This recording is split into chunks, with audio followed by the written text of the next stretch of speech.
Hello, great morning, class. Nice to meet you again.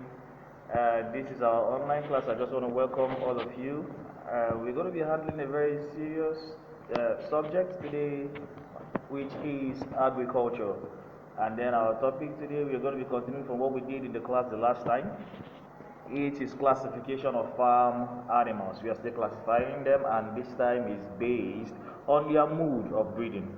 Now, when you hear the word breeding simply means how they give birth to their young ones.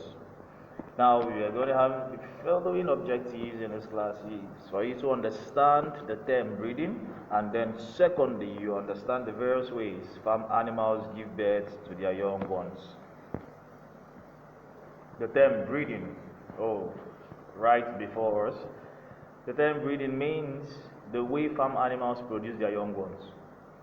Yeah, you might be wondering what this is, but some animals produce, you walk around your street or your area and then you can actually see the goats, for example, you see the big one and then you also see the small one. Have you ever wondered how those small ones come to existence?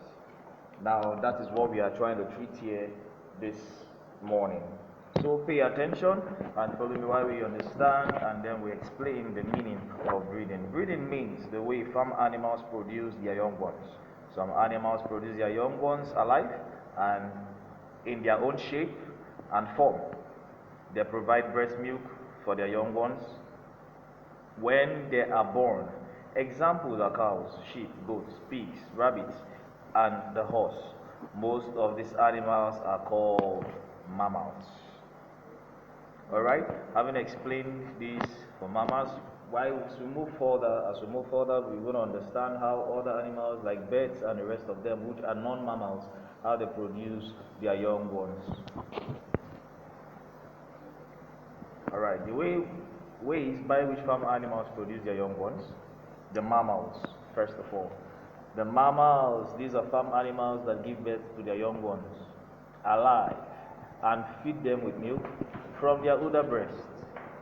Their bodies are covered with hairs and they are warm-blooded. Examples are goats, the sheep, the pigs, the cows, etc. When you look around you in your environment, maybe while coming to school, while dad is driving you to school or mom is bringing you to school, you can just look around and then I know you can actually see some of them around you, either in your area or on your way to school, or maybe they are just everywhere.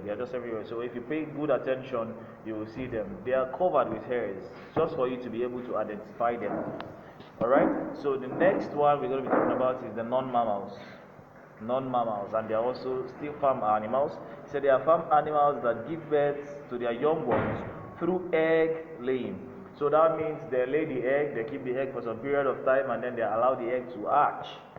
Then the young ones comes out, and then note please, it's only fertilized egg that can be hatched. Now, when we talk about the word fertility, I'm going to leave that for you. When we come to the class, we'll explain it one on one, and then you guys will either understand, you really understand it. Alright, he said their bodies are covered with shells, scales, and feathers. They are both warm and cold-blooded. The eggs later hatch into young ones, just like we said earlier on, and then the young ones comes out. The examples of these ones are poultry beds, and also we have the fish too. In conclusion, farm animals either give birth directly or through eggs. We focused